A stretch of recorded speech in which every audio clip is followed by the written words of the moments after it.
The sky was heavy with rain, a cold wind whipping through the narrow streets as Emily trudged along the edge of the wealthy district, soaked to the bone. Her shoes, barely holding together, squelched with every step. Her fingers, red and trembling from the cold, clutched the sides of her thin coat. She hadn't eaten a proper meal in 2 days. A few crackers here, some soup from a shelter there, but it was never enough. Then she saw it, the mansion. It sat like a silent mountain behind the tall iron gates, its windows glowing with warm golden light. The gardens were pristine despite the weather, the hedges perfectly shaped. It was the kind of place where people like her didn't even belong on the sidewalk. But desperation has a way of erasing shame. She stood for a moment, staring at the sleek intercom beside the gate. Her reflection in the screen startled her, pale face, tangled hair, eyes hollow with fatigue. She looked like someone who had been forgotten by the world. Her stomach growled. She took a deep breath and pressed the button. A soft buzz, then silence. A moment later, a voice crackled through the speaker, smooth and clipped.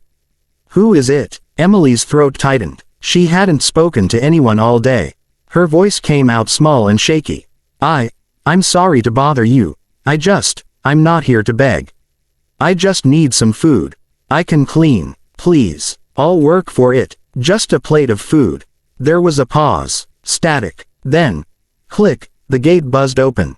She blinked in disbelief. For a second, she thought maybe she had imagined it. But then the metal doors slowly swung open with a low groan. Her heart thudded. She stepped forward, unsure of what she'd find inside, only knowing she had nothing left to lose. She crossed the wide driveway, past luxury cars she couldn't even name, up to the massive double doors. They opened before she could knock. Emily hesitated on the doorstep, water dripping from her sleeves onto the polished stone floor. She had expected a butler, maybe a housekeeper, someone to scowl at her, shove a plate in her hands, and push her back into the cold. But instead, the man standing in the grand entryway made her take a step back in surprise.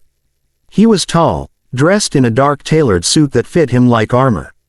His hair was slightly tousled, as if he had just run a hand through it in frustration. But it wasn't his expensive clothes or sharp features that caught her attention, it was the way he looked at her. As if he had seen a ghost. He stood frozen in place, one hand still on the doorknob, eyes locked on her face with an intensity that made her instinctively look down. Her fingers tightened around the frayed hem of her coat. "I'm sorry," she whispered, unsure now if coming here had been a mistake. I shouldn't have come. I just thought, maybe I could clean. Or help in the kitchen.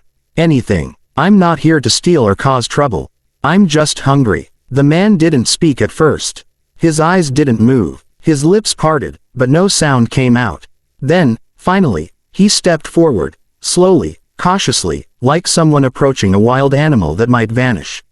"Emily." She looked up sharply. "What?" He blinked, like he had just realized he had spoken aloud. His face, unreadable before, now filled with something more vulnerable, confusion, disbelief, maybe even hope. "I'm sorry," he said, voice softer this time. You look exactly like someone I knew. Someone I lost." She took a step back, unsure if she should be flattered or afraid. "I think you have the wrong person. My name is Emily, yes, but I don't think I know you." Her words seemed to hit him like a wave. He turned away for a moment, hand running down his face as he took a deep breath. When he faced her again, something in his posture had changed. Not cold or distant, but gentler, curious.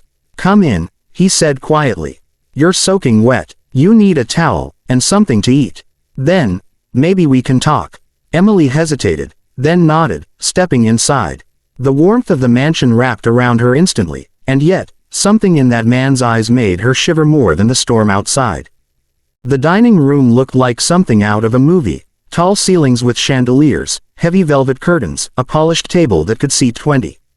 Emily sat at one end, unsure where to place her hands, while a silent maid placed a steaming bowl of soup and fresh bread in front of her. The smell alone made her eyes water. She whispered a thank you, then picked up the spoon and began to eat, carefully at first, then faster as the warmth filled her chest. Across the long table, the man sat with his elbows resting on the wood, fingers steepled under his chin. He hadn't touched his own food. He hadn't said much since she stepped in. But his eyes hadn't left her once. Finally, after what felt like an hour, he broke the silence. "You don't remember anything. Where you were born, your parents." Emily paused mid-spoonful, then set it down slowly. "I don't really know. I've been in and out of foster homes since I was 3. Some caseworker once told me I was left at a hospital with just my name. No birth certificate, no relatives listed." He leaned forward, expression unreadable. "What name?" She shrugged. "Emily Grace Rivers." The spoon clattered against his untouched plate. Her brow furrowed. What is it?" The man slowly stood, walking around the table, and sat across from her now, closer. He looked stunned, like he was watching his entire life tilt sideways. "That was my wife's maiden name," he said, barely above a whisper. "Grace Rivers. She passed away 10 years ago." Emily's eyes widened, lips parting. That's just a coincidence, right?"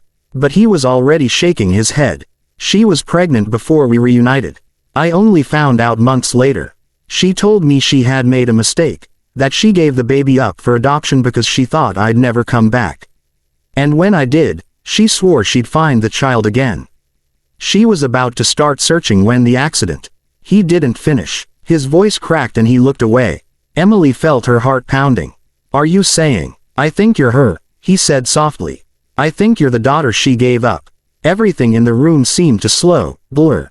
Emily blinked, trying to make sense of the storm that had suddenly erupted inside her chest. Questions filled her mind, but none of them had answers. Not yet. She looked at the man, this stranger who had let her in for a plate of food, and saw something in his eyes that wasn't just recognition. It was grief, and hope, and something that terrified her more than anything else, the possibility that she wasn't as alone in the world as she thought. The weeks that followed felt like a dream Emily wasn't sure she was ready to wake up from. Lucas, she now knew his name fully, Lucas Nathaniel Blackwell, had spared no effort. Within days, his legal team located old adoption records buried in state archives. A private investigator confirmed timelines. A DNA test was rushed through a private lab. Every detail, every document, every scrap of evidence pointed to one impossible, undeniable truth. She wasn't just a girl who knocked on a stranger's door for a plate of food. She was his daughter. The day the final test results arrived, Lucas stood silently outside her guest room, though by now it felt more like her room. He held the folder in his hand, but didn't open it. His voice trembled. "I already know what it says. I just needed the world to catch up." Emily stood across from him, arms wrapped around herself. Her eyes brimmed with uncertainty, with fear of hope. "And if it didn't say what you thought?" He smiled faintly, blinking through tears he didn't try to hide. "Then I still would have found you." He opened the folder and held it toward her. Inside, in black and white clarity, the truth stared back. 99.99% probability. Biological match. She didn't cry immediately. She didn't scream or collapse. She just stared at it, quietly. A girl who had lived most of her life believing she came from no one, belonged to nowhere, now had a name, a father, a history. The tears came later, when Lucas wrapped his arms around her for the first time. His embrace wasn't unsure or awkward. It was the hug of a man who had been waiting years for something he thought would never return. "I lost your mother," he whispered into her hair. "But somehow, life brought you back to me." She clung to him tighter. Weeks turned into months. Emily stopped flinching at the marble floors and gold-framed portraits. The staff stopped calling her Miss, and started calling her Emily. Lucas insisted she finish her education, something she had long given up on.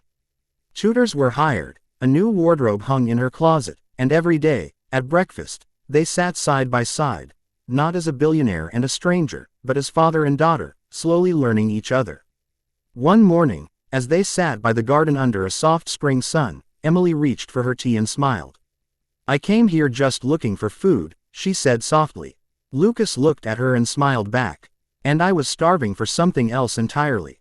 And though neither of them had planned it, dreamed it, or even dared to imagine it, they had both found home.